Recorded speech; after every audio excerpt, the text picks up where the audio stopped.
We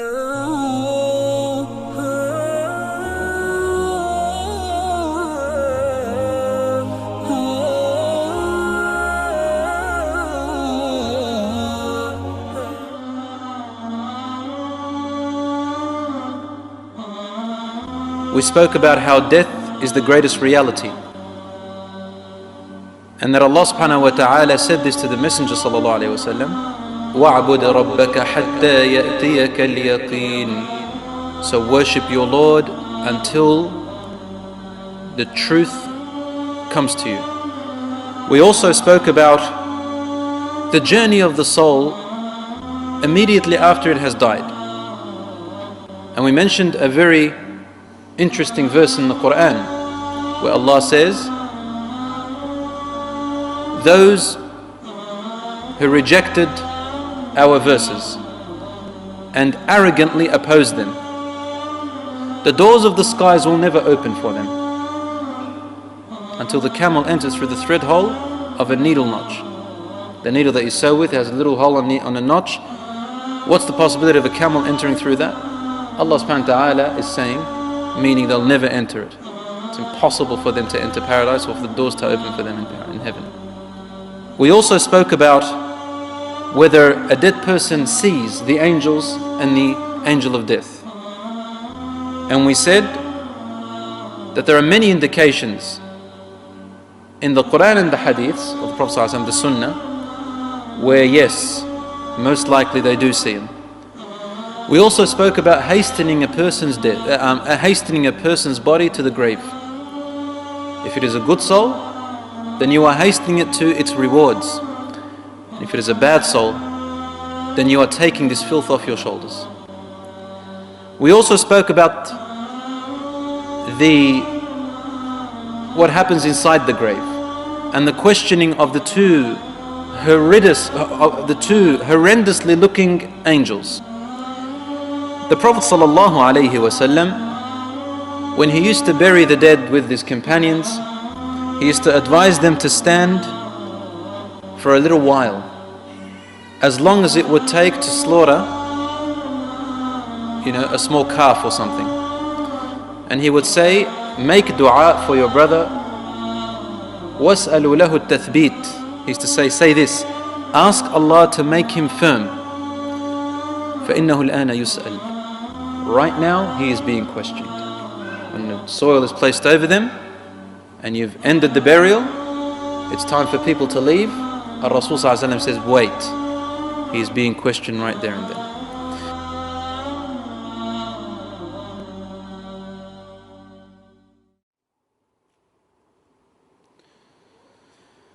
First of all, the barzakh life is a life which is a barrier, which has a barrier between this world that we live in and a world that is unexplainable to us. You can't understand it. It is a life of a certain type with its own reality. And it is nothing like this world. And it is not the hereafter, the day of judgment, nor is it this world. It is somewhere in between.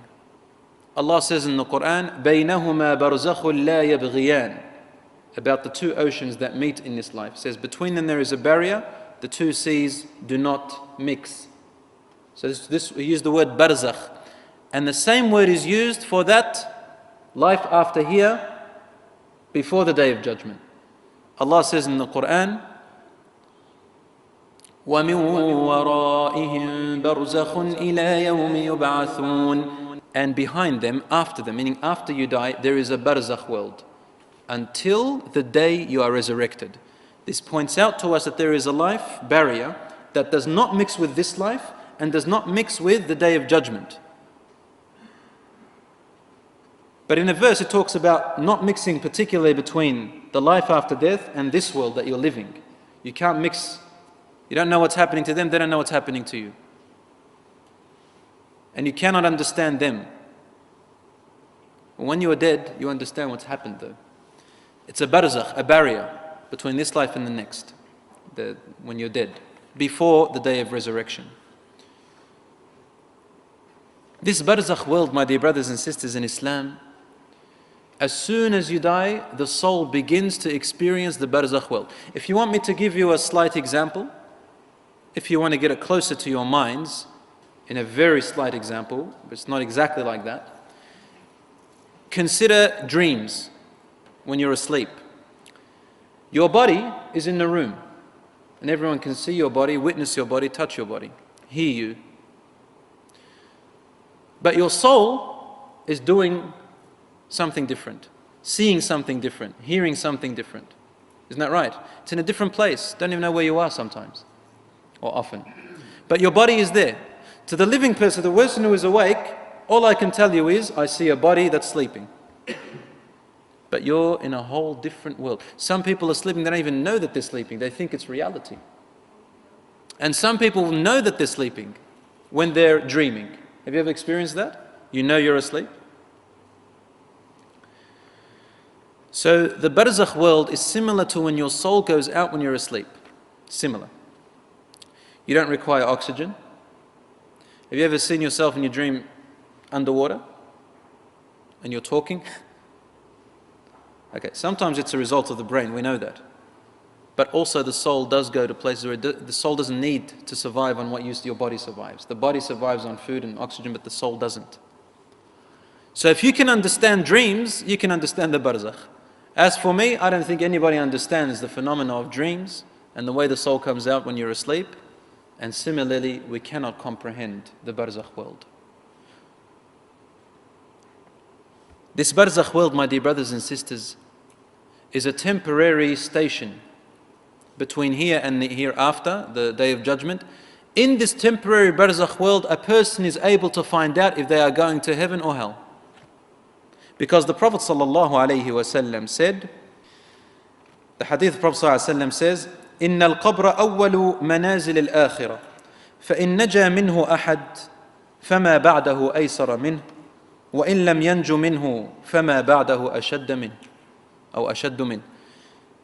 The grave is the first part of the hereafter, of the day of judgment. If he or she is saved from the punishments and torments of the grave, then whatever is after it is going to be better and easier. He'll be saved from more bigger things. If he is not saved from the torments and punishments of the grave, then whatever is going to come after that is going to be worse. And we mentioned last week that a believer, when he sees his place in Jannah, when the angels show him in paradise, in the grave, he says, "Oh my Lord, let the last hour come. I want to go to Jannah." And the disbeliever says, when they see their place in hellfire, when the angels show him in the grave, he says, "Oh my Lord, don't let the last hour come. Don't let it go." Because he knows that what's going to come after that is going to be worse. My brothers and sisters in Islam, when a person goes to the grave, the Prophet ﷺ tells us, he or she takes with them three things. One stays and two return. Who knows what these three things are? When we take the body to the grave, it takes with it three things. One stays there and two return. The Prophet ﷺ said, your family and your wealth return. Your wealth's not going to go with you in the grave. Unless you do what that, I remember about 13 years ago, this old woman died. She had this car, this classic car. And that's all she loved in her life. Her children left her, family left her, but she had this beautiful 50s model car. And in her will, she wanted to be buried with it. So they made the grave huge, and they buried her in the car. If you want to be like that, even then you don't take your wealth. Your body decays and your car stays. Someone comes, digs it up and takes it. But what comes back is your wealth and your family. Your family forgets you. And what I mean by forget, I mean they remember you physically in their head. But slowly you get on with your life afterwards. What stays with you are your deeds.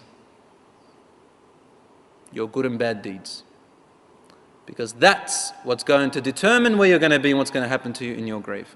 Brothers and sisters in Islam, al-barzakh life means that a person will be either punished or rewarded in a certain way in there, and it is the sign for what is going to come next.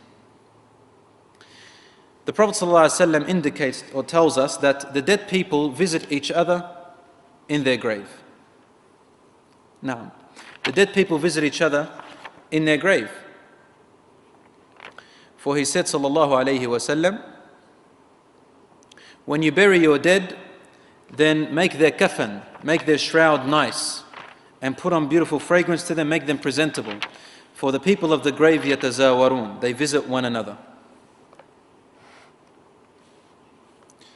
But the Prophet ﷺ told us about this scenario that it will happen. He said, حَسِّنُوا أَكْفَانَ مَوْتَاكُمْ فَإِنَّهُمْ يَتَبَاهَوْنَ وَيَتَزَاوَرُونَ فِي قُبُورِهِمْ. Make their shroud nice, for in their grave, the dead people visit each other. And in Sahih Muslim, Prophet ﷺ said, إِذَا كَفَّنَ أَحَدُكُمْ أَخَاهُ فَلْيُحْسِنْ كَفَنُهُ. If any of you put the shroud on your brother, then make it presentable. Presentable, meaning it's an image for someone else who's going to see it. There is a similar hadith where the Prophet ﷺ tells us that bury your dead with the salihun, with the righteous people. For the neighboring person of a grave can harm the person who is next to them if they are being punished. They said, Ya Rasulullah, when they're dead, how are they going to be harmed? He said, won't you get harmed by your neighbor in real life? They said, yes. He goes, and therefore when you're dead, you get harmed by your neighboring dead person.